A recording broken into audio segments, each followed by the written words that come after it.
Corey, your turn for the intro, I think. Yes. Does anyone have anything weird to say? I just typed "can't wait" in the live chat for that. I can't wait till Eck hits 500 subscribers. Soon, fingers crossed. All right. It's depressing looking at that, and then like, but I had like 1,000 at that point. Don't do me like that, Corey. All right. 3, 2, 1, go. Look, I just mean there was a time where I had more subscribers than you, and then I fumbled that because no one cared. Yeah, you're just not very likable. Oh, Corey, we went live. Let's I'm arrogant, yeah, childish, and immature. I want to hurt you, Corey. Oh. I don't like you that much. So. Well, Justin, before we do this, do you want to do your usual pre-intro intro? Yes, I will. Hello, everybody. Welcome to another live recording of Tapcaf Transmissions, the only Star Wars podcast on the internet. So you guys aren't confused, we record these for audio podcast listeners, so we don't usually go over YouTube chat or YouTube donations. So if you do donate, know that you might not get an answer, at least in voice. We usually try to, on our various channels, try to respond in chat. We will be recording this over here on EckhartsLadder and over on Corey's channel, Corey's Datapad. We're also being joined by Charles, our friend and guest. That's not. Yeah, you're right. With that being said, should we just go ahead and start recording? Yeah, I pressed the record button already, so I'm just going to edit that part out. I'm glad that you got the first intro out of the way there. Mm-hmm. But is everyone ready for the second intro? Yes. Hello and welcome to another episode of Tapcaf Transmissions. It's actually, and I hate to admit this finally, or to find out that we've been wrong all these years. We are not the only Star Wars podcast. It's come to my attention that there is at least 2 other ones. Oh yeah, Gus and Imogen, you mean? Yeah, each of those is a Star Wars podcast. You don't have kids, you have podcasts. Yeah, little potties. That's what we call them. Little potty. Yeah. Well, anyways, I am Corey, and joining me is my usual co-host, Mr. EckhartsLadder. How you doing, Justin? Can't complain. And joining us once again for, I think, the 3rd episode in row is Charlie. So welcome back, Charlie. Thank you for having me. I understand the dislikes isn't really helping the channel with me being on it, but I appreciate the 3rd one. Yeah, we actually got kicked off Spotify because we were being accused of hosting an incel podcast. Yeah, this is the last time he's actually going to be on, so don't worry about that. Yeah, you make one statement about Tinder, and then everyone calls you an incel. But yeah, so we are here to talk about 2 things mainly tonight. We have, of course, the usual Mandalorian recap and breakdown, but last night there was a lot of Star Wars news that we're gonna give. Exarkin is joining us. But yeah, so we are talking about the second to last episode of season 2 of The Mandalorian, as well as all the shows and the new movie that was announced last night in the Disney investor presentation, which I think that's a magical phrase for a way to announce. I remember when I was a kid, and the first time my dad told me about the Disney shareholder teleconference, and well, it wasn't a teleconference this time, but just the Disney shareholder conference, the investor conference. It used to light my little heart up with joy, and I'm glad that the magic still is alive as an adult now. Yeah, just like pick a different term. If you're gonna have it exposed to the public, pick a different term. Right? But, it was basically a news dump. Like, just call it news dump. Call it Star Wars news dump. Yeah, just say Disney takes a big dump. Yeah. So, Charlie, did you watch all of the announcements, or are you just aware of them from... I know you're aware of them all from like other postings, but did you watch the actual presentation? No, I didn't. No.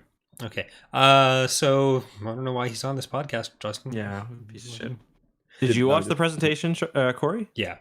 You told me earlier you didn't. I didn't earlier, but then I watched it because I knew I'd be doing a podcast about it. Wow. It's this thing about time, is that you can spend it doing things. But yeah, so I don't know if the version that I was able to find and watch was actually different from what was shown, because there were a few points where they were talking about like showing part of it, but I imagine that was just for the in-person or investor people, and then they had pointless trivia over like the Obi-Wan sneak peek and whatever else they were doing for that. No, that's what most of us got online as well. Yeah, so we did get a Bad Batch trailer. We got was that the only? We got some footage of Cassian or Andor rather, but I guess we should start by just kind of going over the, I believe, 9 shows that were announced plus Mandalorian season 3, and then 1 new movie, unless you want to count the talking about Taika's movie, which we at least got confirmation was still going, because there's been a lot of Star Wars projects that have been ambiguously in progress for a while. Yeah, and I'm kind of wondering what's happening with the Rian Johnson trilogy now, whether that's still happening or not. That's I think the big question I have after the because there's been so much, like, I don't want to say anxiety, but so much, I will use that word, over whether it's happening or not. So I'm kind of surprised that, I don't know, I guess I'm surprised it's so ambiguous. Yeah, so there was another series that was spoken about before. Was that actually Acolyte that had this with Leslie Headland attached? And there was another show that was out before. Yeah, so the Leslie Headland one was known, and Cassian's been known for a while. Yeah, and Kenobi's obviously been known. Yeah, was it maybe the Rogue Squadron movie that we knew about, and the Taika movie? We knew about Taika's movie. I don't think the Rogue Squadron movie has been known, except for like maybe just in general that there was another movie that was coming out. But this is, maybe we should start with the Rogue Squadron movie, because there is just one movie that was announced. But movie we got. For those who weren't aware, Taika Waititi is also doing a movie. This has been announced for quite some time, but he's behind like Thor Ragnarok. He's done Mando stuff. He's done a few of the Mando episodes. He was the voice of IG-11. Basically, I've been a fan of everything he's done.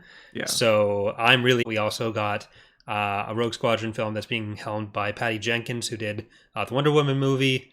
And the thing we know about this is that it's set, I believe, it's going to be, Kathleen Kennedy said, ushering in a new period of Star Wars. So the implication there being potentially that it's taking place after Rise of Skywalker. Yeah, that's the bit of controversy there, and that's the conversation I've been having with people on Twitter, because it is a T-65 X-Wing. First of all, I just want to say people were right, but for the wrong reasons. A T-75 or a T-75, the engines look pretty similar from the back. The real difference is where the lasers are connected to the wingtips. But anyway, the fact that she used a T-65 in her little video she made, and that there's a T-65 in the logo, I don't think is determinative of anything. For one, they could be using new X-Wings. Sorry. I just love the idea, the little video that she made. Like it's Kathleen Kennedy in the editor's booth. Like, they're gonna love my presentation. It's just like, that's the wrong X-Wing. Jesus Christ. But yeah, as I was saying, I don't think the fact that the X-Wing has appeared is really determinative of anything. I just think it's kind of the most iconic shape they had. It actually looks a lot like the X-Wing from, I forget, one of the Star Wars Legends reference books is what I'm kind of wondering if that's where they got the PNG from. But yeah. I guess on top of those, we'll talk a bit about more depth for any of them. There wasn't a lot of information for all of them, but at least we have a rough outline for most things. But for the show end, there was Rangers of the New Republic and Ahsoka, both being helmed by Dave Filoni and Jon Favreau, that are kind of spin-offs of The Mandalorian. Obviously, there's going to be Mandalorian spoilers in this podcast. There's going to be a recap of the most recent episode. If you are worried about that, leave now. Don't even watch EckhartsLadder, because Charlie will have you covered there as well. Oh my god. Sorry, Charlie. We shouldn't be mean to Charlie on this podcast, because people don't know that we know him and that this is just what we all do to each other. Yeah. Mostly what we do to Charlie. Yeah. So Charlie did spoil it, but that's okay. It happens. So Rangers of the New Republic and Ahsoka are kind of spin-offs of The Mandalorian. I'm not sure if Rangers of the New Republic, is that supposed to be like the follow-up to what Cara would have been doing as a rebel? Not necessarily including Cara Dune, or is it going to be like the X-Wing pilot? No, not the two we saw, because I think Dave Filoni's going to be starring in a series. I mean, I don't think Dave Filoni will be, but I wouldn't be surprised if the Kim's Convenience actor showed up, because he's really good. But yeah, they talked about how these 3 series are going to like come together for some big event, and I'm hoping after that happens that the Mandalorian continues, because my fear is that the big event is what the Mandalorian's leading to, and then it's just it. But I think if they're smart, that'll just be kind of the first, plot arc of the show, and then they can move on. Yeah, I think there's still a lot, because if it's leading up to some sort of crossover with Ahsoka and Rangers of the New Republic, then I don't know if we'd have in 8 episodes enough to handle all of the like Mandalore related plot lines that seem to be coming up, that are more likely to get handled in the Mandalorian. So I could see it being a thing where Mandalorian does continue for a season 4. It wouldn't be strange for a show made for a streaming platform to have 3 seasons and be canceled, or just not canceled, to end at that point, because that's how Netflix typically does it. And I'd assume they have data on that shows audience retention after 3 seasons. And a lot of these shows tend to be being put forward as like a 12 episode or 10 episode special series for Disney Plus. Right. Yeah, that's a good point. And I hope it goes on for longer, because I'm really enjoying it. But if they can find a good way to end it, I mean, I'm sure we'll get more of the characters somewhere.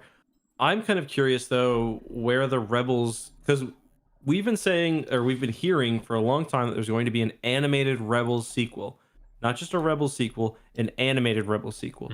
Even if that wasn't the thing, I don't see how a show called Ahsoka fills that gap, because Ahsoka's in Rebels, but she's not really the focus of Rebels, and I don't think you wrap up a show that has all of those characters in one titled Ahsoka, if that makes sense. Like, it's just it seems weird to me that Ahsoka would be that sort of continuation of the story. Obviously, it's going to be part of what's going on, but I don't know. I did expect there to be, Rebels 2, Resistance Boogaloo, or whatever it's called. I think it'd be unfair to the series to have it be such a strong tie-in with Rebels when it could do so well as a standalone. Well, sorry, Charlie, I forget from last time. I think I asked you then, but you haven't seen all of Rebels, right? I haven't seen all of Rebels nor all of Clone Wars, no. But I have a relatively basic understanding. So, name every Rebel. I can't do that, but I can name every droid. Okay. No. Do you have any thoughts then on whether this would be, because this is obviously just the 2020 investor presentation. We have a whole 2021 investor presentation to look forward to, and this seems to just be the stuff that is both on the TV side, at least, in production now, and likely to show up in the next year to some extent. Sorry, Charlie, go ahead. I was going to say, just to clarify for that question, for the Ahsoka TV show, what characters I expect to be in there. Well, I'm assuming that there would be like a connection with some of the Rebel characters we've seen in with like Bo-Katan. In what was the episode called? I forget the name. The Heiress. The Heiress. Yeah, we got that. I think I wouldn't be surprised if there might be some form of a crossover with the Mandalorian, actually, just to create that MCU style universe that they're clearly gunning for. They did basically announce when it came in that it would be in the time period of the Mandalorian and kind of crossover with it. So, like, we can assume that the show is going to be about like Ahsoka's search for Thrawn, which does seem to cover kind of what we would expect from a Rebels sequel series. So, which is you think maybe it started off as being a Rebels 2 animated that turned into this, or I don't know, because a live action series is a bit more of an undertaking for that. No, maybe they just saw there was enough interest in Mandalorian did well enough that plan shifted into Ahsoka. I mean, I tend to think no, because, I mean, a live action undertaking is a lot of work, but I mean, so is an animated one. And I find it hard to believe that they would just radically change plans based on shooting one season of the Mando, unless they knew, like, unless the Rebels animated sequel was never a thing. But I mean, when I look at these, not all of them are coming out. Like Rogue Squadron comes out 2023. I don't think we have a date for like the Acolyte or Ahsoka or Rangers. Well, this is stuff that's all in active production or stated to come out in the next year. Movies typically have a longer lead up, anyways. So when it comes to something like the a Rebel sequel series, maybe the idea was around and that's the form it was going to take before the Mandalorian took off the way it did. But that could have turned into live. Like, I'm sure there will be some people who are thinking like, oh, because people responded positively to Ahsoka and the Mandalorian, that's what happened. But no, that is definitely not the case. That was 2 weeks ago. But yeah, I mean, like Obi-Wan hasn't even started filming yet. Like a lot of this is weird because of COVID as well. I believe it was supposed to have started filming pretty recently, but now they've moved it to January. But yeah, I mean, all in all, each of these shows seems interesting. I think Rangers of the New Republic, for me personally, Ahsoka's good. I think Ahsoka's pretty much guaranteed to be great. And I had felt when I watched The Mandalorian, I kind of feel like Rosario Dawson that was not her first time in the character, because she had lots of little nuance that I thought was really good for her first kind of experience. Like even when fighting, or like there was some little facial movement she made that made me feel like, okay, she's definitely been doing this for more than just this one episode, whether they filmed or not. Which I think was also kind of obvious. I'm worried though, because with what Corey mentioned about how this show might be her searching for Thrawn, I was totally expecting this to be in The Mandalorian. Like I was expecting her to find Thrawn in The Mandalorian season 3. So now this puts it back up in the air of like, are we even ever going to see? Is that just a minor preview of what's going to be in the Ahsoka series, or is it actually going to be in season 3 of The Mandalorian? I feel like there's so much other stuff that's going to be going on with The Mandalorian that, like, I was never thinking that was going to be part of The Mandalorian. I was kind of hoping that wouldn't be part of The Mandalorian, because I feel like that would detract from like maybe Gideon's stories connected to Thrawn's, and it seems like that's kind of likely the direction it's going. But I feel like trying to put Ahsoka's hunt for Thrawn within The Mandalorian either shoehorns too much of that plot into what The Mandalorian is doing, or doesn't give that plot, which could be very interesting on its own right, enough space to breathe, because it would have to be like 2 little part episodes in The Mandalorian. And I think that wouldn't do Thrawn justice in the way that I think a lot of people would want. And I think having something that is focusing on him as kind of the primary antagonist works a bit better. Yeah, you're right there. I'm actually a little relieved that this has happened, because for one, it doesn't mean that Thrawn will never be in The Mandalorian. But like, I wouldn't be surprised if he appears maybe just as, for a second or whatever else, or just as a kind of a greater force. But it does mean Thrawn doesn't need to be handled in The Mandalorian, which I think is good, because it's not really the appropriate show for him. So I think it's good that they've kind of set all of these shows up to kind of, because that way you got the Mandalorian story, which is kind of hinting at all these interesting things. But now, and this is kind of what we talked about before the season, what we predicted as well, that it would probably introduce some things and not fully kind of deliver on them in a way, or it would be tie-in for other shows. I didn't expect it to be so many live action shows, which is kind of exciting. But yeah. Well, just to kind of finish the topic of like a potential Rebel sequel, what characters do we kind of have, assuming it would have been a standalone thing that are unaddressed? Like Ahsoka and Thrawn, you could classify as Rebels characters that are going to be handled within this. Then you have Ezra, whose fate is unknown. Sabine, who could easily fit very well into The Mandalorian. Because we got like Callus and Zeb as well. Like, we don't really know. We know they kind of go off, and like I feel like they're probably lovers, but but I mean, I guess and then Ezra's fate, which is Ezra, probably tied to whatever happens with Thrawn.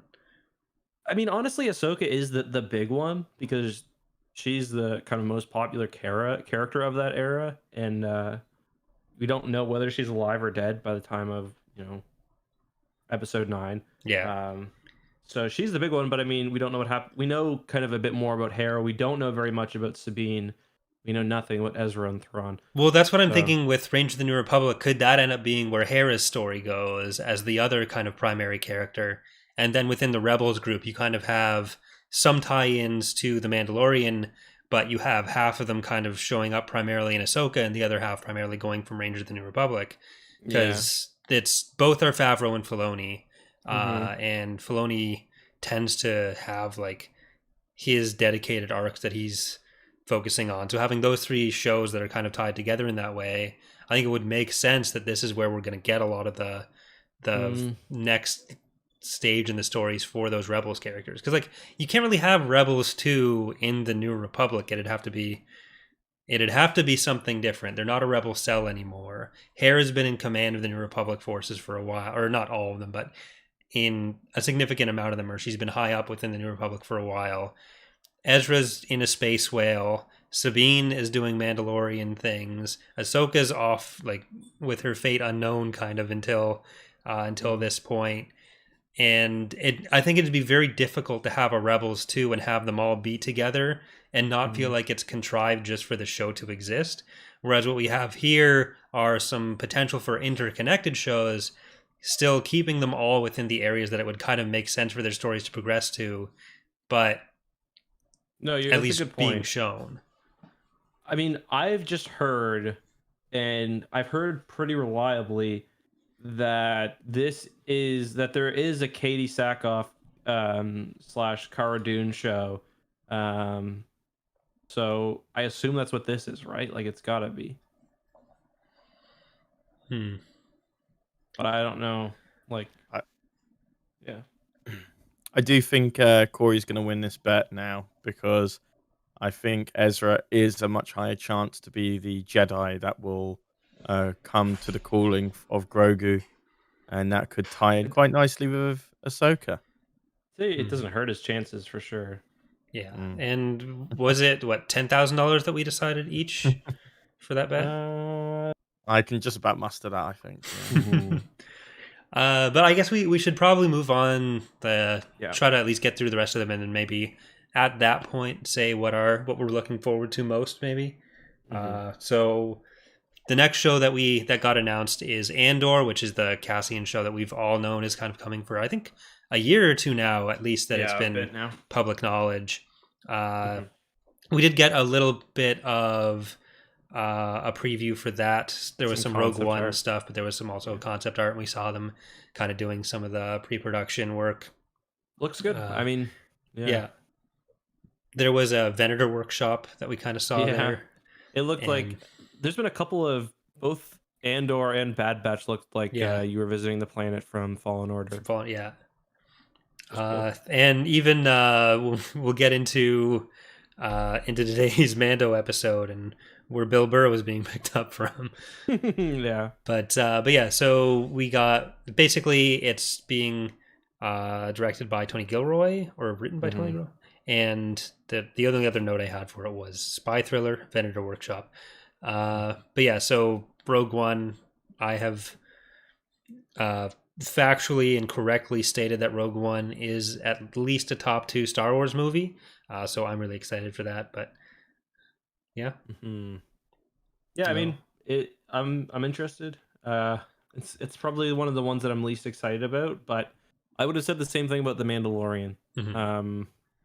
Like, I don't know. There's a story to be told there. And one thing I'm kind of learning is that a lot of these shows, and I think the show for me that had the biggest 180 in terms of not being excited to being excited is Bad Batch.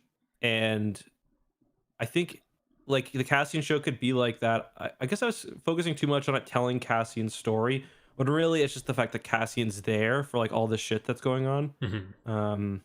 So yeah, I think it could be good. So I guess we'll skip Kenobi, go to Bad Batch now. Charlie, did you see the trailer for that? For the Bad Batch? Yeah. Yes, I did. I did just once though, so it's going to be So, quite vague in my heart. well, just as someone who wasn't that engaged with Clone Wars, did you watch season 7 though? No, I see. I'm limited in the sense that I've literally just watched so many certain scenes Hmm. from the show. I never wanted to invest my time into a show with 7 seasons and then Well, start on season 7. that's perfect. What I'm going to ask then, like, what were your impressions having just seen the trailer? Not like specifically your thoughts on individual scenes, but like, did you have a sense from having seen that like that was a thing that you would want to watch or not? As someone who hasn't really been engaged with the Clone Wars. If I'm going to be brutally honest, and I think some people might hate me for it, no, Okay, not not really. But I can understand why some people will enjoy it anyway. right. So But yeah, you're on the opposite side of that though, Justin, where you weren't excited, but Yeah. this trailer has made you I excited for mean, that. in everything but name and only, I mean, we get the allusion to this in the title. This is Clone Wars season 8. Like, Hmm. I mean, it fades Mm. away from the Clone Wars logo into Bad Batch.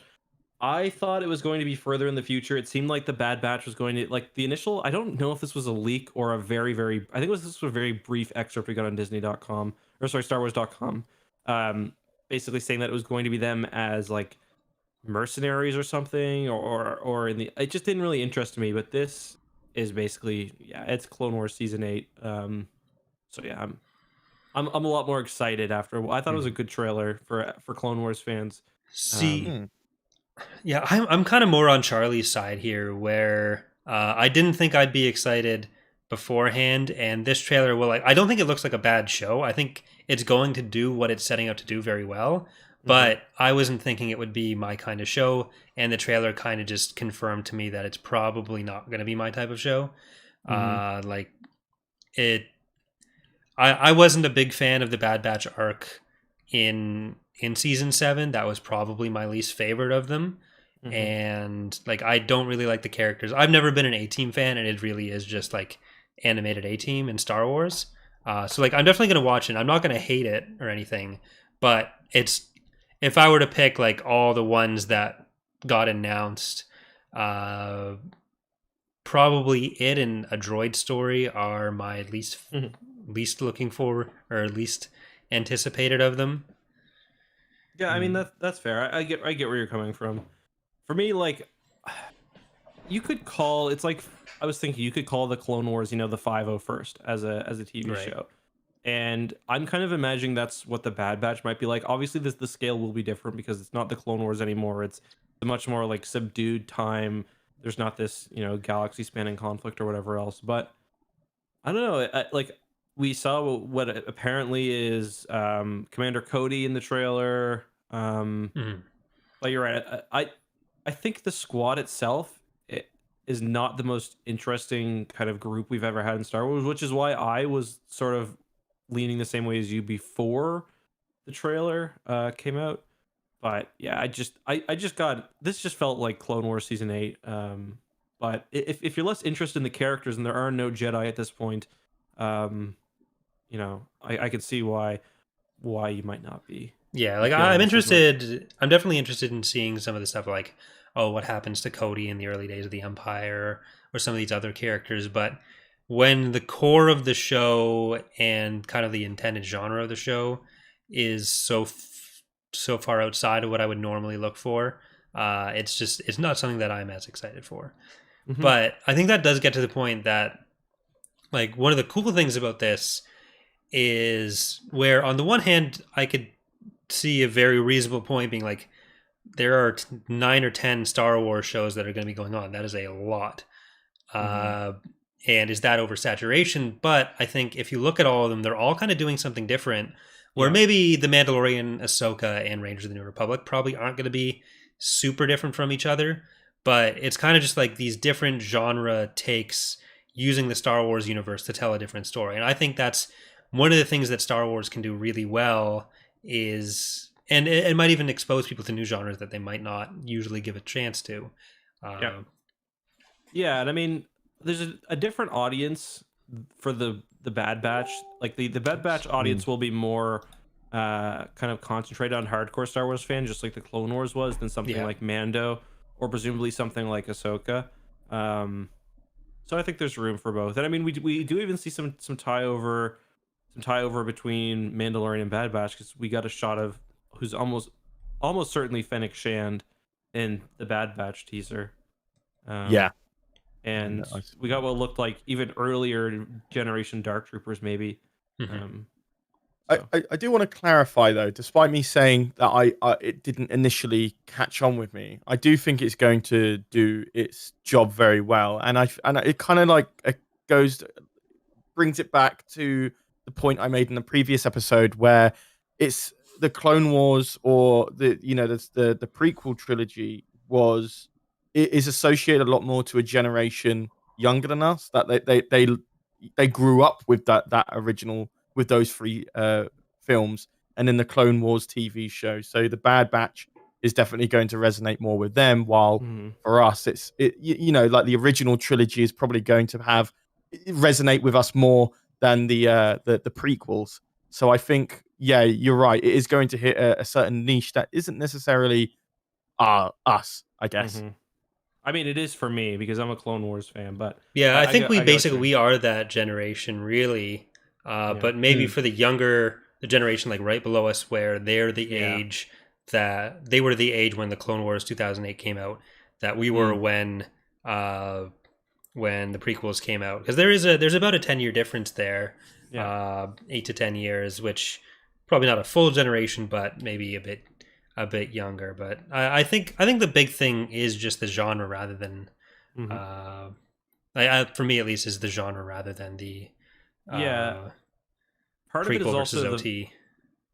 I mean, I wasn't a fan of the Clone Wars really until I started my YouTube channel, because I just kind of wrote it off as like a kid's show, which I think a lot of people did. And then I got to watching it. I'd watched like a few seasons before and I was kind of into it, and then I started watching it more and I was like, okay.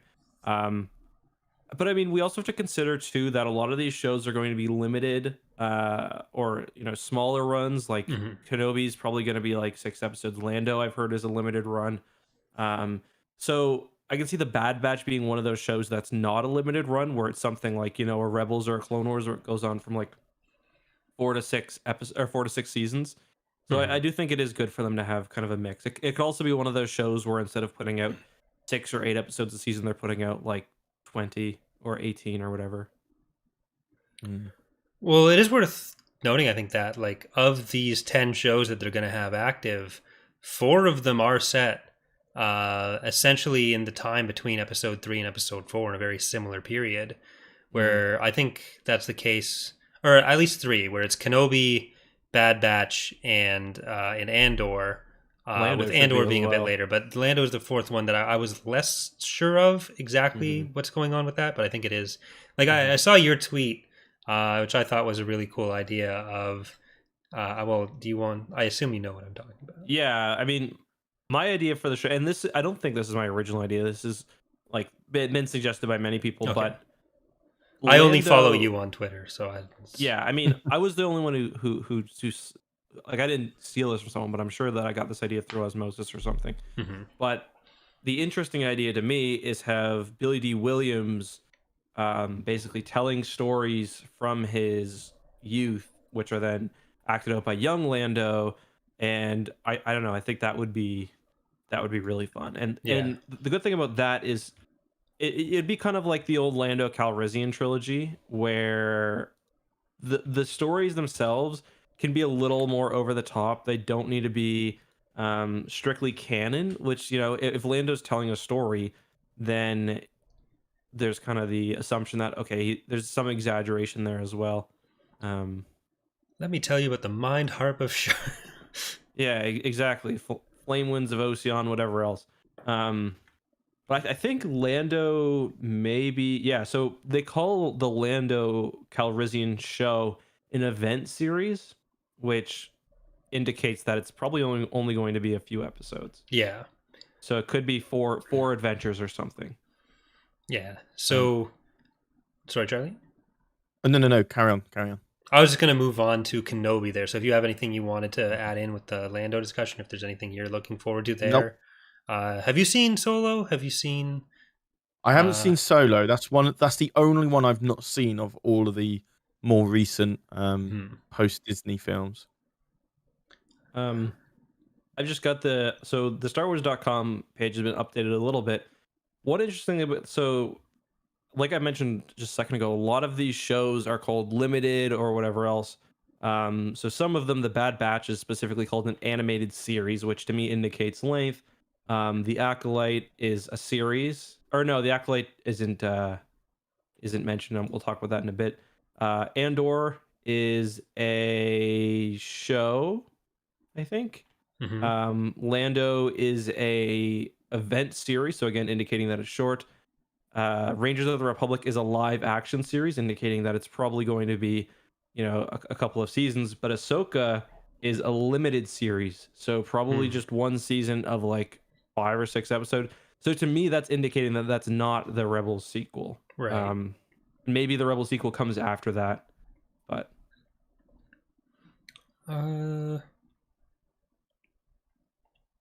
yeah. I think a droid story was also limited series. I feel like you're really leaving out a droid story mentions on your recaps here, Justin, and I don't know. I don't know if I can take that anymore.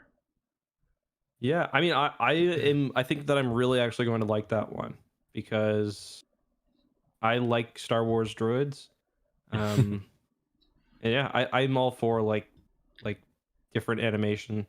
So is a droid story animated? I thought it was live action. It's like it's live. No, it's like I'm pretty sure it's gonna be like stop motion or something.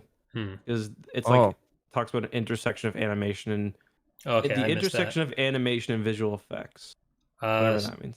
So the other series that we haven't talked about yet are Kenobi, Visions, and Acolyte. Let's talk about Kenobi first, which I think they said was 10 years after Revenge of the Sith. So it puts it basically directly between episode 4 and episode 3. I might have misheard it, but I think that's what she said.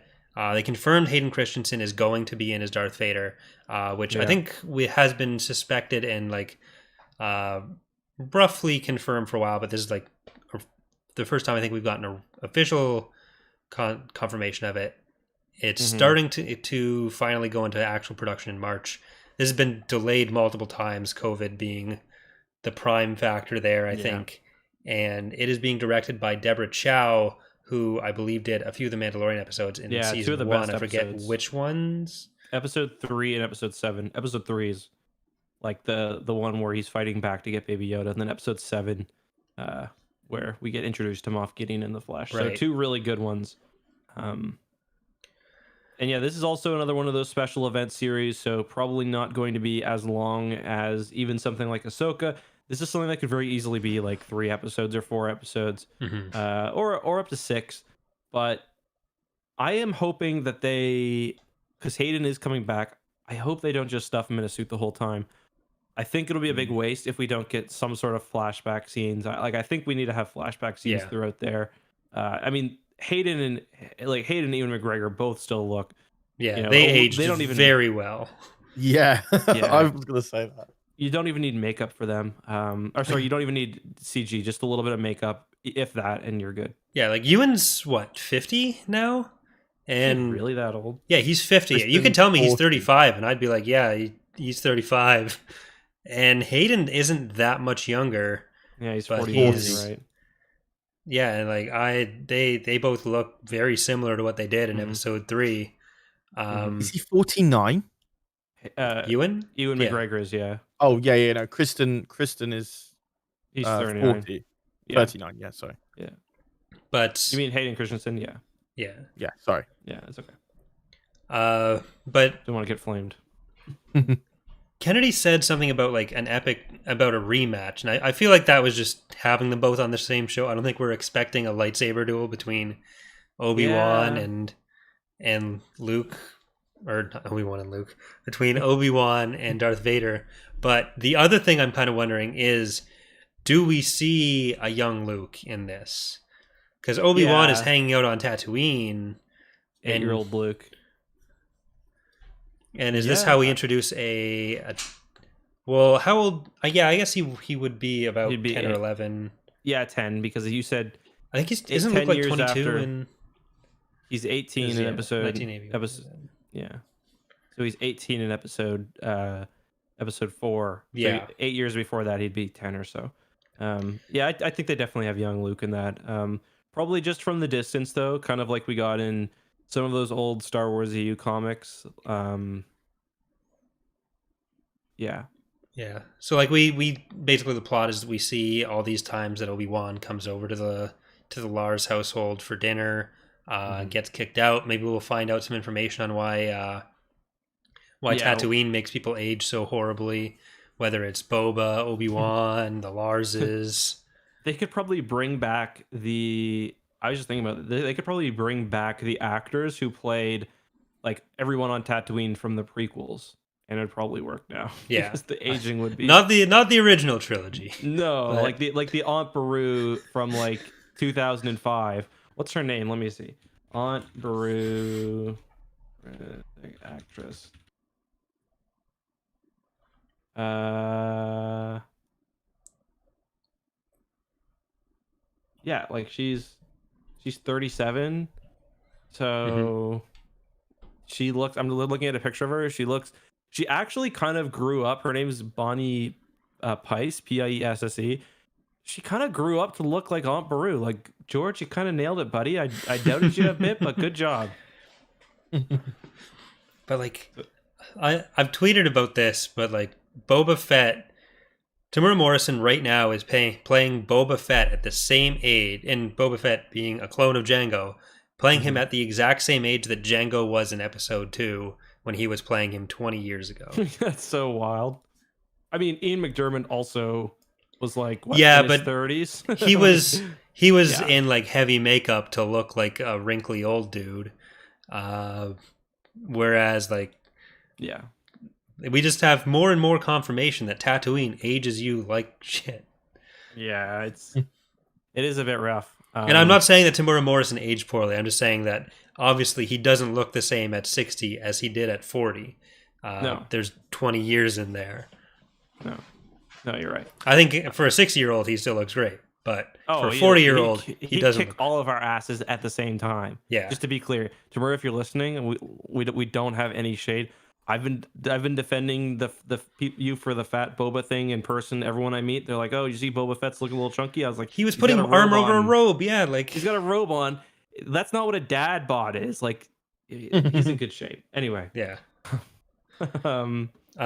We should probably go a bit faster through the last ones, where we have Star Wars Visions. There's not really much to talk about there. It's going to be 10 anime studios doing 10 episodes, various vignettes. I'm really excited for that. I'm so excited for that one. Authentic Japanese animation too, they said. So like, not my favorite anime, King of the Hill, but it's like Rick and Morty actually did that. They tried to make something like that, and it was the best episode they've ever made. In my I didn't understand it. My IQ was too low. But yeah, that's gonna be cool. Maybe maybe we'll get like another classic Clone Wars episode. I know what's his name is not Japanese, but at least I don't think he is. No. Then there's a droid story, which we've made a few references to, where it's a new hero doing a story with R2-D2 and C-3PO. And the final show is Acolyte, which is a mystery thriller by Leslie Headland. And this is going to be closing the High Republic era. So this is actually about 200 years before the rest of it. 300 years? I forget. But I mean, the end of the High Republic era. Yeah, that could be. I'm guessing we see Plagueis in this one. That's my big theory. Apparently, I just wikied it. Apparently, the High Republic era ends around 100 BBY. So we could have a Darth Plagueis here. Because Acolyte obviously screams Sith, right? So yeah. But I guess with all that said, is there a show that you guys are looking forward to most and least of all these? And let's not include Rogue Squadron in that as a movie, because I feel like that would be skewing things. But can I modify that question a little bit, because this was a question I was going to ask? No, it is Okay. No. Go for it. So my favorite and least. Go for it.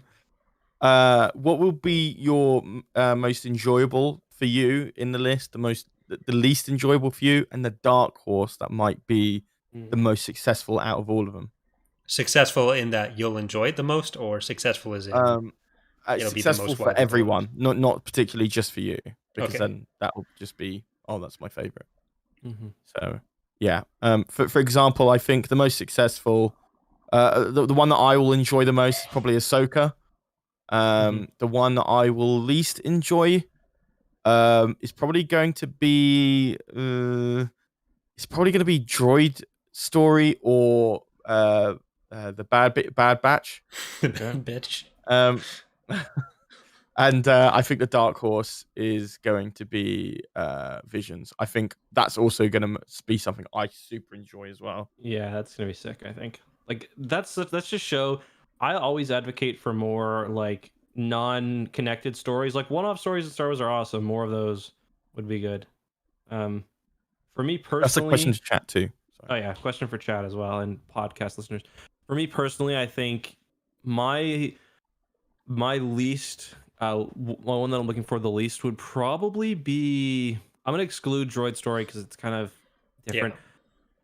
I don't know. Obi-Wan for me is, if they bring I think they're gonna bring Liam Neeson back. That'll probably, I think Andor for me. I don't know how much story there is to be told there, but I think it could still be great. Or Lando, but Lando's sort of a dark horse for me because the more I watch Solo, the more I enjoy it. So, and then the one I'm looking forward to the most, probably Mandalorian season 3, or so. What about you, Corey? So for me, the one I'm looking forward to the least, I think, like I said, the Bad Batch. Again, it's not my genre. The rest of these, I could see myself getting more into. Where again, I don't think the Bad Batch will be bad, but it's not something that's exciting me going into it. The one that I'm looking forward to the most is actually Acolyte. Yeah, that's a good call. Where the just mystery thriller there, that's something that I feel like I would enjoy, and I also think it's something that Dana will really enjoy. So when I mentioned Andor and Acolyte to her and kind of the genres of those, she was kind of on board with that. And so my girlfriend, I have made her watch every Star Wars movie except for, so far we haven't watched Rise of Skywalker. But she watches The Mandalorian. She's fine with it. I don't think it's her favorite thing in the world. I think she actually does enjoy it a lot more than some of the movies. But like, I could see both of us really enjoying Acolyte. And I feel like, as far as the dark horse goes, for a show that I'm not sure or for something that could end up being my favorite of the batch, for me, would be Rangers of the New Republic, depending on what direction that goes. But I think for picking a dark horse, as in like what people might really get behind, I'm going to go with Acolyte again. Yeah, that's a really good call. The thing that I think people have really, or has really resonated with people with new Star Wars, has tended to be the stuff where there isn't a prior expectation of what, or like anything that's in any way tinged by nostalgia, where I think The Mandalorian is the key, or is the best example of that, where there was nothing to really expect going in other than an idea of what a Mandalorian was. And so there wasn't any other characters that the people felt were or could be perceived as mishandled. That I feel like no matter what happened with the sequel trilogy, there would have been some element of that response. And when stuff gets introduced on its own, it's tended to be pretty good. And I think there were elements of like Rogue One that have had that response, and I think Acolyte is kind of that in a series again, like what we got with Mandalorian originally. So I think that this is something that people won't necessarily be looking forward to, but once it comes out, if it's as good individually as The Mandalorian has been, I think the premise is something that is still connected but detached enough that it will be pretty widely liked. Bang on. I think. I think you nailed it. For me, it's just you just don't know anything about it, but I think you're 100% right. Well, that's part of what makes me think that, because like Kenobi maybe it'll be really good, but it could also clash with what people's expectations are. Whereas something that has no expectations, and that's something you could say with all of these, with Ahsoka, with Kenobi, with Bad Batch, with Lando, and Acolyte has none of that going in. So it's this fresh slate that Mandalorian was, using Star Wars as just kind of like a set piece and building around some other stuff, Yeah, you're right. It's a good point. I'm still gonna say though, none of them will come close to Rogue Squadron for me in terms of excitement. That's why I left it out of the running. All right, so let's move on and talk about Mando. Unless anybody's got any final thoughts. None from me. Okay. One quick question: Rogue Squadron or Taika's movie? Rogue Squadron. I don't know. That's a hard question. I don't like Guardians of the Galaxy, and I was getting Guardians of the Galaxy vibes, but we'll see. Whatever the look of the giant, like whatever, whether it's the Mortis monolith or something else, and the logo kind of got me excited. But yeah, Charlie, Starfighters or Thor 3? I hated Thor Thor 3 as well. I don't watch any Marvel films apart from Avengers. Useless question for me. Hey, Yeah. no. I really didn't like Thor 3 as well. So Yeah. I don't know. I don't like the wackier Marvel movies except for Ant-Man. But anyway, let's talk about the newest episode of The Mandalorian. That was chapter 15. It was called The Believer, right? Yes. Episode 7 of season 2. So basically the general idea is the Mandalorian is tracing Moff Gideon, or trying to trace Moff Gideon's flagship, his weird Architens type thing, and he's looking for, what's his name in the show again? Shit, how do I not remember it right now? Bill Burr. Bill Burr, yeah. He's looking for Bill Burr, who was an ex-Imperial and who he believes can help them track down the location of, I don't know what they're doing, whether they're tracking down his home base or what it is, but yeah. So they go to a planet, they fight their way in, they get access to a computer, they fight their way out, and that's the kind of high level Mayfield. That's kind of the high level summary of what happened.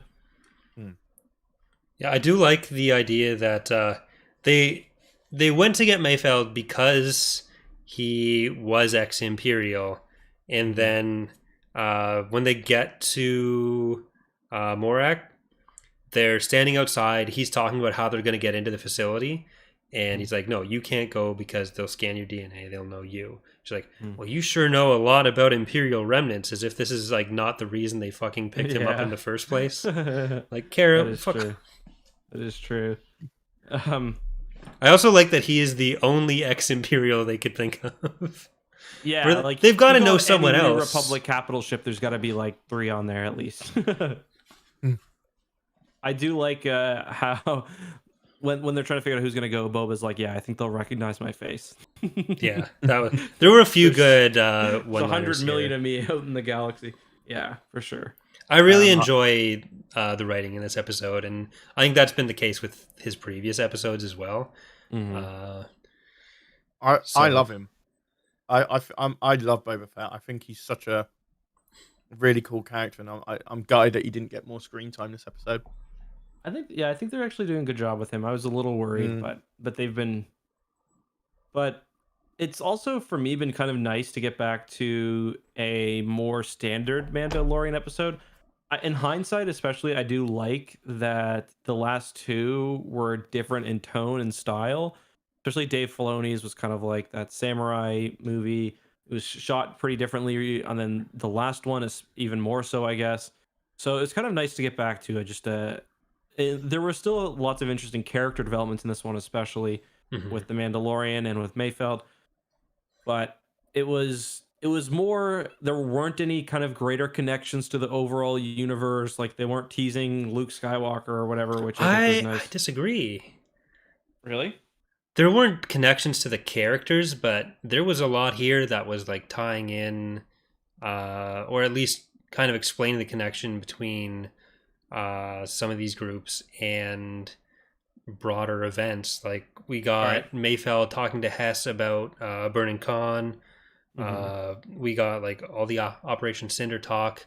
They talk about like. Go ahead. I was just say those aren't hinting at new plot threads or shows. No, not really new threads. Yeah, but connections to the broader universe, but not. Yeah, I should have stated that better. Like, we're not getting a new Ahsoka character or a new whoever character, a new Boba Fett introduced today. Like, that is what I meant to say. Like, there's no big surprises that people are going to be talking about for weeks, you know? Yeah, like, this episode was one that I wasn't really looking forward to after last week, because I didn't really think Mayfeld was so compelling a character they needed to bring him back. But I really liked how he was handled here, where you do get the conversation between him and Dan on the way in, where he's saying like, "Oh, to all these people, Mandalorians would have the same beliefs as someone on Alderaan, except the fact that they're both dead," which, like, ouch. But obviously, the whole both sides are bad thing is bullshit. But it's also like, if you take that in context of what he does later, it's kind of like him trying to justify to himself what he did or what he had done. Yeah, and kind of showing the effect that this stuff has on everyday people, which isn't really something that a lot of Star Wars ends up caring about. And I was thinking when they were driving in on those juggernauts, the pirates that were attacking them, were those pirates or were those just people from the planet who were... Yeah, I'm not convinced they're pirates. And if you note, they're not trying to steal like, they're trying to blow it up. Like, I don't think they were pirates. I think they were trying to sabotage the Empire's operation. Like, if you're a pirate, you're presumably stealing something. They were destroying the entire convoy. Yeah. I want to go back to the point that Corey made and stuff. First off, I want to put it out there, and you guys might hate me for it. I thought this was one of the weakest episodes of the season. That's fine.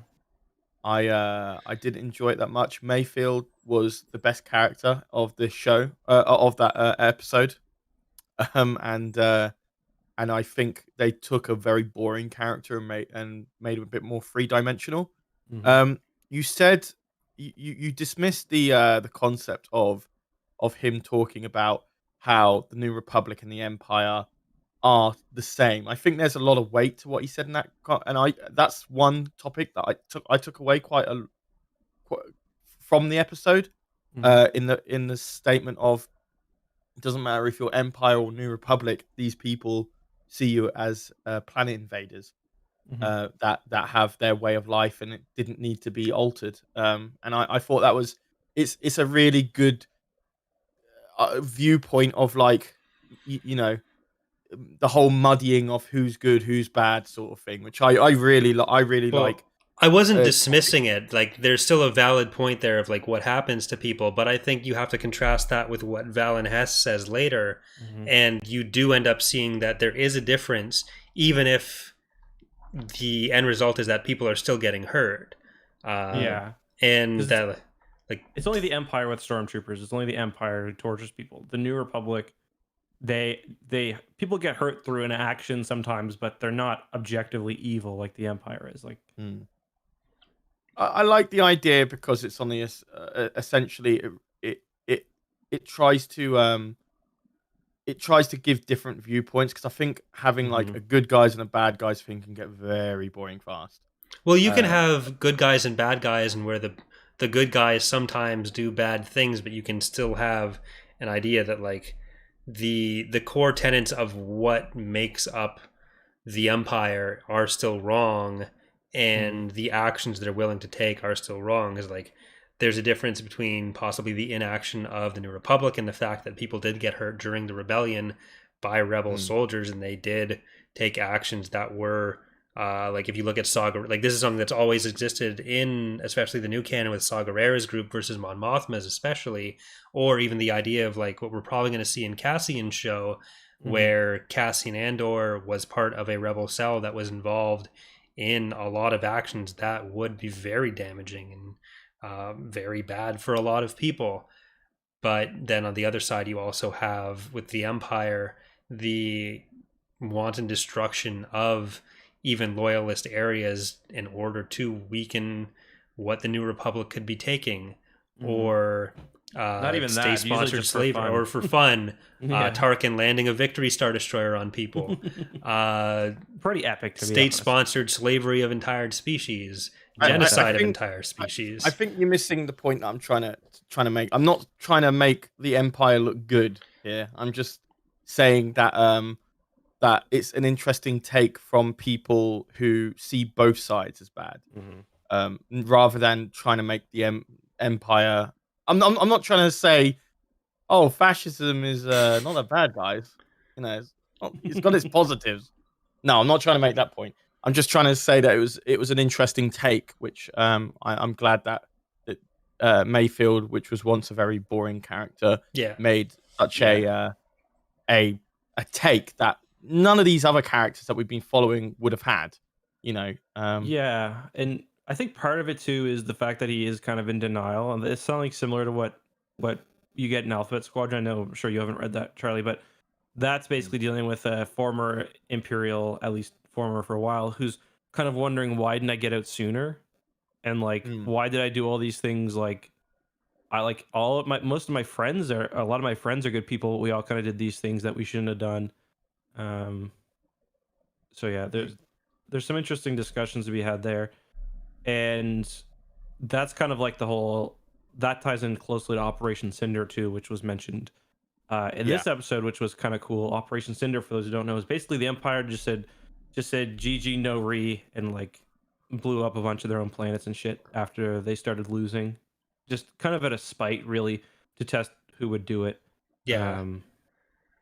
And it seems like that is kind of what put Mayfeld over the edge. Like, he was active in Operation Cinder, and when they're at the lunch table, he despite the fact that they're undercover in an Imperial base, he's faced with his former superior officer, and he can't help but bring up like, oh, so what we did on Burning Con was, and this is a relatively minor planet that I believe is like a small mining settlement. Yeah, I'd never heard of it before, but I guess it existed. Yeah, and you have Mayfeld's takeaway from it, which is that, oh shit, what we did was actually horrible and unnecessary. And then you have Hess, who kind of went the opposite way of is that, what's her name in Alphabet Squadron? Chaz? Or wait, hold on. Chaz Nishadik? No. Oh, you mean Chaff? No, what's her name again? Yeah. No, not Chas. The main character. What's her name again? How do I but I can't remember. Either way, you have Mayfeld kind of going the direction that she does. Oh, Erica Quell. Quell. I forget. Yeah. I her name. Yeah. Where like she's kind of taking the direction that Mayfeld does. And even she's like kind of thinking like, well, maybe I should have, maybe I shouldn't have. Maybe I should have got out sooner. And the fact that I didn't get out sooner, now I feel like I'm stuck in this. And then her commander, you kind of get the same idea where he's still kind of in it, but he told her to get out. But here you have the absolute flip side of it with Valen Hess, who is like, basically that was epic. Yeah, this is how we make our victory. I gotta break some eggs to make an omelet, and I really don't think it was a coincidence that his name was what it was. Yeah, I mean, it's kind of sad too to think about the fact that he got left behind as well. He didn't get to go with the rest of the Empire when they were leaving to run away. And he wasn't epic. He was willing to go through with this, but he wasn't epic enough to go into making the First Order. I gotta say, I feel like Bill Burr is probably one of the better, maybe the best, kind of one-off side characters this episode. Like, I thought he nailed it. He showed off his acting chops, I thought, which I didn't know. But yeah, he showed some range. I thought he was kind of doing a good job of he's clearly got these issues under the surface that I wasn't expecting when the episode started. Yeah. It's kind of one of the reasons why I feel like I'm starting to like it more now that we talk about it. Yeah. And another thing that made me kind of like this episode more than the previous one is the kind of like the set design, the environments compared to what we got with Tython, especially when when I had expectations going to Tython that I didn't hate it, but I wasn't really like, for so many of the episodes this season, this one including, there was an element of like, oh, look at how cool this location is. Whereas last time, which is like going to a place that is so established, it was just like, oh, this is a hill they're going to fight on for a bit. And I liked both of the locations we got here. And like the second one, Morak, was a bit more generic until you get to the refinery. But the refinery was awesome. Yeah, the refinery was great. The dam part of it was great when they were going along the side. It reminded me of that level from Halo 3. At the first level when you go rescue Sergeant Johnson from the brutes, reminded me of that. But yeah, that's I think that's kind of what I meant earlier when I was saying like tonally and like visually this was a lot more similar to a traditional Mandalorian episode versus especially the like kind of on the fly shooting of the last one. So that was nice. I think the reason this was one of my most least enjoyed episodes was because I think I'm a little bit spoilt from season 2 just because of how good it's been for me, in the sense that I've mentioned in the previous 2 episodes, every couple of episodes it's been next bump to what's the next big thing here. So first it was Mando trying to find another Mandalorian and that intensity of finding one of his own, and then it was leading up to finding a Jedi, and then that being Ahsoka, which was really, really cool. And then finding and then hearing about Thrawn and the idea of what Thrawn could be, the Dark Troopers and the mysterious lab and what they're working on. All of these things were in separate episodes, not always in one. And that always kept me going to like the next big hit, you know, on what this series is going to bring. And this one didn't deliver it. I know there was a scene that you'll probably want to cover in a second about the helmet removal. It didn't hit. It was like, you know, like, it didn't really resonate with me much. But I think a lot more hardcore Star Wars fans are going to absolutely love this episode anyway. Yeah, I definitely understand what you're saying. It's just, for me, I don't think you're wrong. I think we just kind of feel differently about it.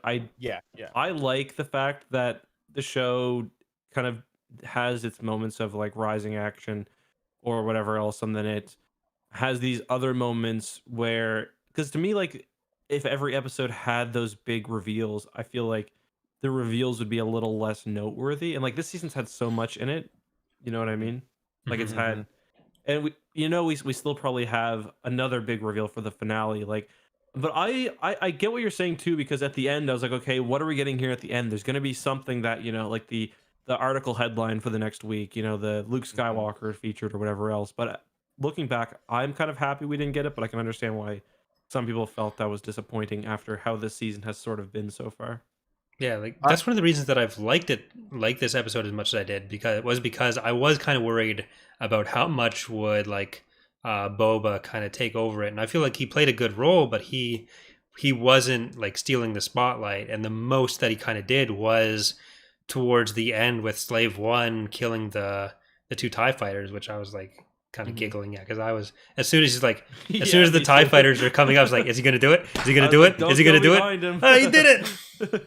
Yeah, that was probably my favorite moment, and you can call that fan service if you want, but like, no, that is setting up a thing we know it can do and then executing it properly. Exactly. Like that was probably my favorite moment of fan service that we've gotten. One of my favorite moments of fan service this season, just because like that scene is like just pure like Star Wars, because it's stupid. Like, why does the sound all stop? I don't know, especially when they're in space. Like, it's just so cool that like you can't help but smile. And like I still remember seeing that scene in the theaters for the first time. So yeah, like this is the scene where he destroys the 2 TIE fighters. Sorry, yeah, right? Yeah. I did go, holy shit, when I saw that. So do you know, like, no. Basically, the exact same thing happens in episode 2, where one of the first times we see Slave One, it's in Geonosis with Obi-Wan, and then he uses the seismic charge, and then it was also a big thing in like Rogue Squadron where you could fly as Slave One and you could drop those charges. I think the A-Wings could do it in that as well, but and in your mod as well. In Empire War base game, yeah, it's a base game thing as well. Oh, was it really? Oh, yeah. So it's like it's a very established thing, and it was like as soon as Slave One is flying away from something, it's like, yeah, do it. The second they go behind the ship, it's like if I were to put money on one thing happening this episode, and I talked about this in a video I did during the week, because having Slave One is a really big change for the Mandalorian, because that ship is actually that ship can fuck, like the Razor Crest. And I understand you want to talk about this too, Corey. Take me to task on it. The Razor Crest, it couldn't fuck. It was impotent. It had 2 guns. They only pointed forward. Not great. Slave One can bang it on those TIE fighters. Like, and it's got a lot more than just that. I can confirm this because I was talking to Justin about an episode on X2 where I'd be like, let's do an episode about what if the Razor Crest was in Squadrons, and he was like, absolutely not. Like, that would be very boring. Every ship is better than it in the game. See, I'm fine with saying Slave One is better than Razor Crest. There are 2 things that I think are unforgivable that you have said. One is that it's ugly, and I don't think it's ugly. I think it looks like a slightly shittier version of Serenity. Slightly. Serenity's ugly too. None of this. Get out of here with this shit. But do you? Okay, go ahead. Before you yell at me, you need to know the other element that you're wrong on, which is like the most unforgivable thing, is that you said even Slave fucking 2 looks better than it. Okay, the Razor Crest looks ridiculous. Like, those 2 Mickey Mouse ears on the thing, like, it's just not a sexy ship. It looks okay when it's landed. It looks okay. You don't have to want to bang a ship for it to be a good-looking ship. I'm talking about sexy from a starship perspective, not what I want to bang, Corey. Like, there are versions of the Razor Crest, like, art, where it's a bit more angular on the front, where it looks cool. But, like, it's just so round, and it just looks like a fucking tugboat. But like, compared to Slave 2? Okay, listen. I understand. I'm not going to argue for Slave 2 because a lot of people don't like that ship. I totally get it.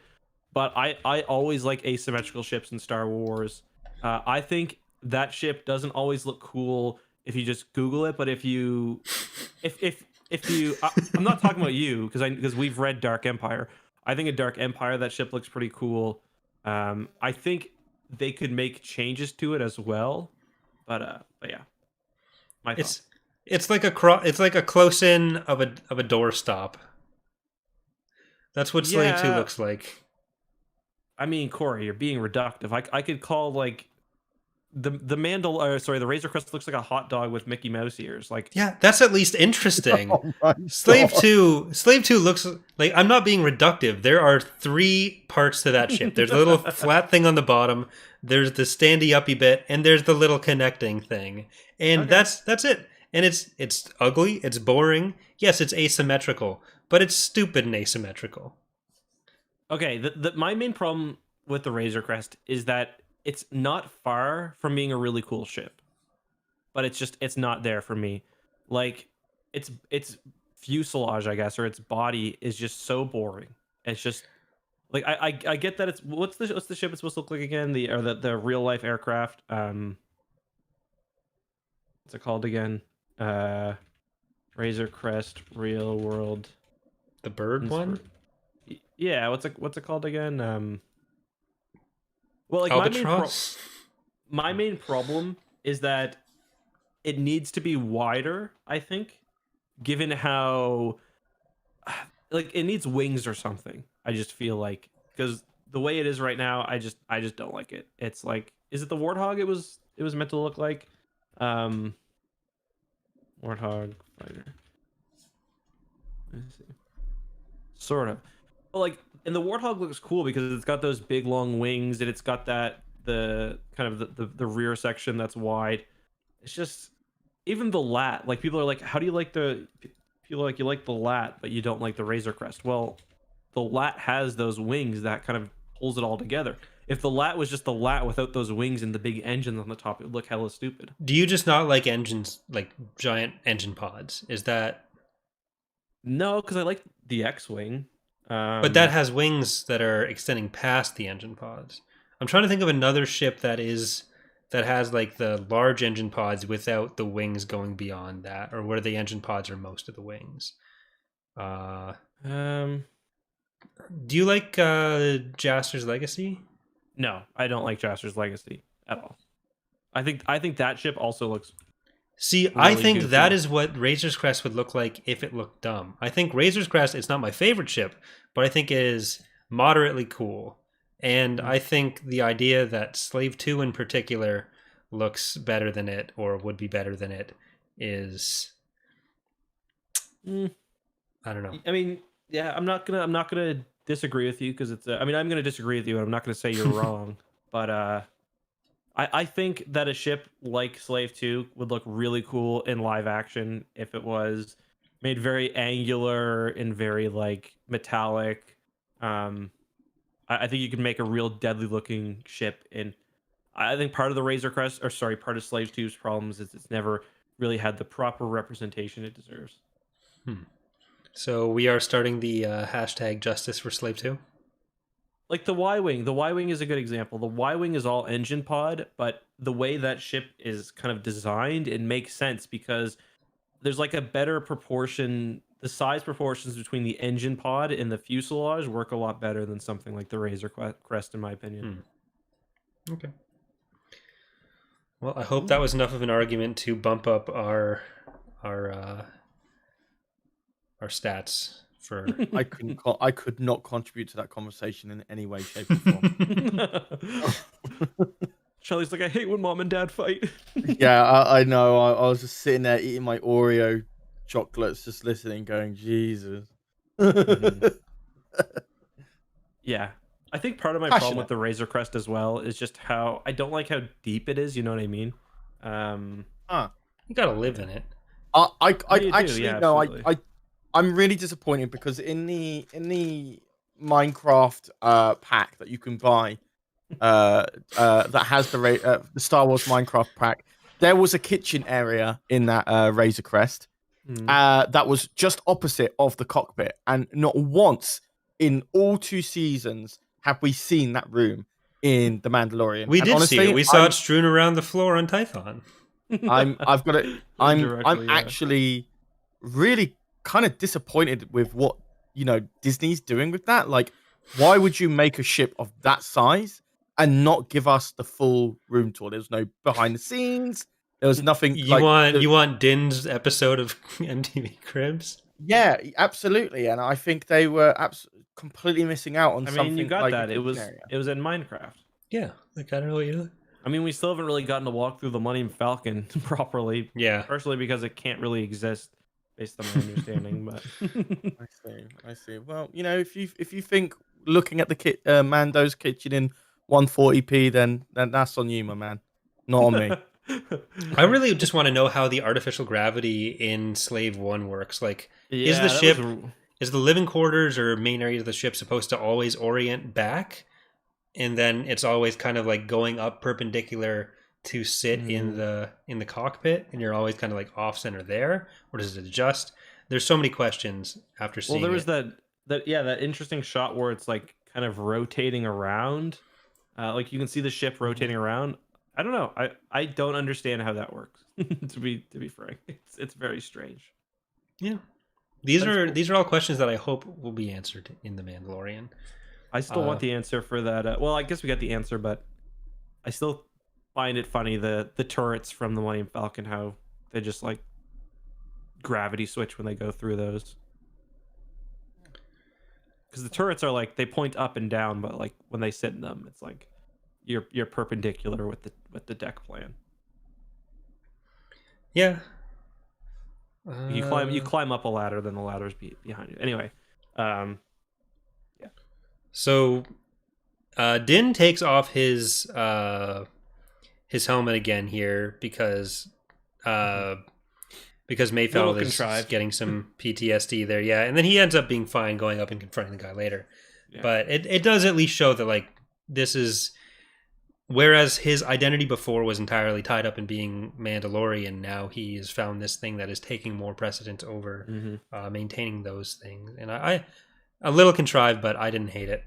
No, I didn't hate it either. And this is kind of what you were talking about a few episodes ago with he's kind of figuring out the limits of what does it mean to be Mandalorian? Does he really need to do this don't take off your helmet bullshit when like it's his son basically. Yeah. Against like, it's not worth following your bullshit. Like Din is the only good father in all of Star Wars, pretty much. Besides Bail Organa. No, honestly. No, you're right. On screen, besides Bail Organa, and Bail Organa isn't even a good father on screen. Besides for 2 minutes or 30 seconds in Revenge of the Sith, there are no good fathers. So, as a dad, it's actually nice to see like a very positive father-child relationship in the show. Yeah, like even Han and Leia in the books, where it's like Jaina and Jason Jaina specifically confronts Leia about like, actually, you were kind of terrible parents, and Leia's like, yes, well, I just love my job more than you. Yeah, well, one of you made it, didn't you? What are you complaining about? Hey, Jason was like in his 30s. That's true. Fair enough. Django is not a bad dad. That's a good point. Django is actually a good point. But Boba had to dig his head out of that helmet. Yeah, kind of nasty. Yeah. If my dad, when I was 10, got killed wearing a helmet, and maybe that helmet's important to me, but I would not. I don't see a world where I dig out his head from that helmet and think I'm going to wear this for the rest of my life. Yeah, well, Boba's built different. It's something. He had new armor. Well, he had cleaned up armor. Yeah, he cleaned up his armor. I thought it looked good. I had a few comments on my recap video of it saying like, oh, they did something weird to it, but like, yeah, the idea was just like between episodes, Boba gave her a fresh coat of paint there. I did think he looked kind of cartoony for part of it. We've never seen his armor look like that because like in the original trilogy, it's all beat up, and I assume it's going to take on some scratches as we go along. Well, Django, when he had it did look a bit more metallic than it does here. It looks like Boba only had like standard latex paint that he just slathered on it. Like, okay, we got to stop at Coruscant. We got to stop at Corellia. Yeah, that's where the good Michaels is. But I guess talking about Din as a father, he gets the location of Gideon, and he's able to send him a message. And I wrote down the text of it. He's gonna read the thing from Taken. I'm almost certain. I don't know who you are. I don't know what you want. If you're looking for ransom, I can tell you I don't have money, but what I do have are a very particular set of skills. Skills I have acquired over a very long career. Skills that make me a nightmare for people like you. If you let my baby Yoda go now, that will be the end of it. I will not look for you. I will not pursue you. But if you don't, I will look for you. I will find you, and I will kill you. So as Justin predicted, I did have that pulled up to read. I've got a question I just thought of. Okay. Does Mando call Bo-Katan and be like, I found him? Next episode? Yes, that's 100% going to happen. Yeah. 100%. Actually, no. Well, no, he doesn't know. He doesn't know. He doesn't know that that's who she's looking for because she was very specifically going out of her way to not fucking say his name on the off chance that would give away part of the plot. It's like in the Clone Wars how like Grievous and Anakin have to go their whole fucking every episode not seeing each other, so Anakin can say in Revenge of the Sith, you're taller than I, or you're shorter than I expected. Yeah. They should have just had like Anakin throughout every season of the Clone Wars for whatever reason. Like they just contrive something so that he's on stilts whenever he sees Grievous. You're taller than I was led to believe on previous occasions. I was wearing my heels. But I did like his little monologue at the end because obviously they in the previous episode, the one I just read, they showed the first one.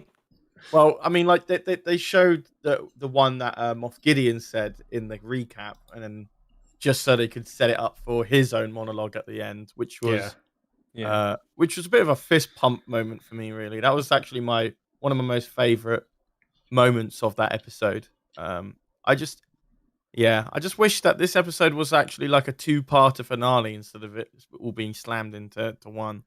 But yeah, I'm really hoping the last episode will be closer, at least to the hour mark, where a lot of the episodes this season have been quite short, actually. Like an active runtime of maybe like 30 minutes on the high end. We had one episode that was, I think, 38 minutes in actual runtime, not counting like the credits. And I love the concept art at the end. I'm not saying get rid of the concept art, but maybe throw some more show before that. Yeah. No, I like the end part too. I mean, I was kind of wondering, like, is that wise? Like, what if he just got the location for Gideon's cruiser right now and he's just gonna fly away? But I mean, I don't know. It's like I like he said like you don't know how much he means to me or whatever. I was like, oh, that's like the sweetest thing he's ever said. You combine that with the taking the helmet off, like he's coming a long way. Yeah. With maybe because the child's gone. And this was, by the way, the first episode that Grogu wasn't in at all. Because even the end of season 1 or episode 1, he's in there for a smidgen. So yeah, and I did like the mention of Tanab Yellow Aces. Definitely going to come in the Rogue Squadron movie with a 60 or 70-year-old Wes Jansen. Do you think General saw him at like 100 and well, he wouldn't be 100, but he'd be like in his 80s probably. Let's get him in there. Yeah. But go ahead. I was gonna say also like I wanted to talk about the fight scenes as well because I thought they were much better in this episode. The combat in last episode especially was very kind of boring for me. It was like squadrons of stormtroopers rushing the hill. Bet you we'll shoot them seconds before they shoot us. They did shoot Din quite a bit. Yeah. But the fight in this was, I thought, much more kind of thoughtful. Especially, I thought it was cool how Din lost his armor, but he was trying to do his old moves. He like tries to put a block up with his forearm, and it just like shatters his armor there because he doesn't have the Beskar. Yeah, and we did get that. This isn't combat, but like we did get that line that was kind of like played as a joke, but kind of serious. Of like, so is the idea that you can't take your helmet off or you can't show your face because those are two different things. But like actually, yeah, those are different things. Yeah. But yeah, I enjoyed the combat last time. I thought it was still fun, but yeah, fair enough. It was just there was so much of it, and that was kind of like all I could really think of for the episode. Whereas this, it was a bit more contained, so it did feel a little bit punchier. No, totally. And part of the problem in the last episode is apparently the script that Jon Favreau wrote was only 13 minutes long. So they're like, well, fuck, let's get some stormtroopers in here, boys. Yeah. Dave, are you serious, mate? Lunks it down on the table. What the fuck? This is a piece of loose leaf. It just says, "Baby Yoda, go." Baby Yoda gone. The first page just says Baby Yoda gone, and the next 12 are just a flip book of him going away. Baby Yoda, scary robot, sad face. Baby Yoda go bye bye me laugh. Yeah, I guess, do you guys, Charlie in particular, do you have any thoughts on how they're going to wrap this up this season? Like, do you think he's getting Grogu back this season? Do you think it kind of ends the Gideon arc? What are your thoughts on what we're going to get next week? I don't think they're going to resolve this all in one episode. I think this is going to be a bit of a cliffhanger for season 3. And I think I would. My first assumption was before the announcements yesterday was that Moff Gideon was going to fail, and then Thrawn enters the fray as a bigger foe to overcome. Now, I'm not too sure. I still hope it would still be a bit of a cliffhanger because I really don't know where they could. I mean, like, I guess they can go on with the Jedi path with Grogu, but maybe it won't be Thrawn. Maybe the Jedi from that has been called will appear as the finale instead of Thrawn. So I think that might be the cliffhanger. But otherwise, I don't know. I think it'd be wrapped up too quickly. I hate finales that wrap up so fast that you can't even keep up. You know. So that's my opinion. What about you guys? I'm not sure. I think he'll probably get Grogu back, but I don't think the Gideon threat will be finished. But I can definitely see them not getting him back as well. But I don't know. I miss him already.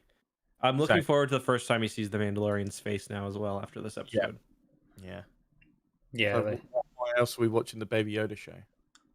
Let them hug, for fuck's sake. Like, come on. I need my emotional release here. Go and hug your own kids, you selfish bugger. I do. All the time. Oh. Like, I think we'll get Grogu back, and I think Gideon will have gotten what he needs from Grogu. Because like once he has however much blood he needs, then it's like there's no real reason for him to chase down Baby Yoda if they do get him back.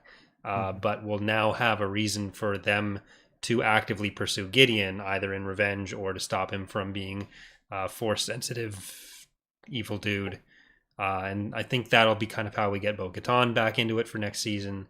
But yeah. Or Mando just fucks off, and him and the Baby possible. Yoda. I like the idea that the Mando's like touching on these big galactic events, and it's just like, nah. Good. Like, he's like, do you help us retake Mandalore? He's like, no. Yeah, We've got to look at a house this afternoon.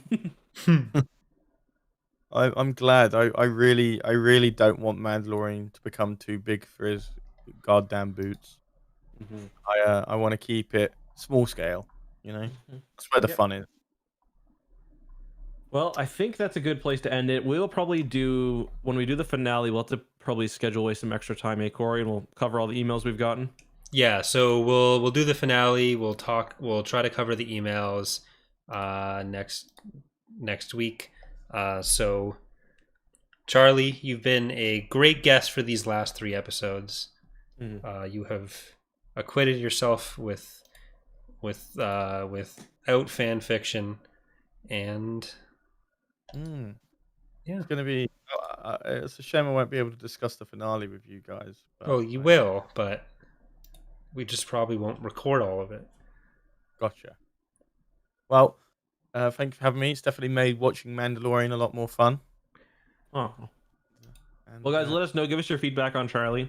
We've gotten a lot of negative stuff so far, so it's nice to get some positive ones.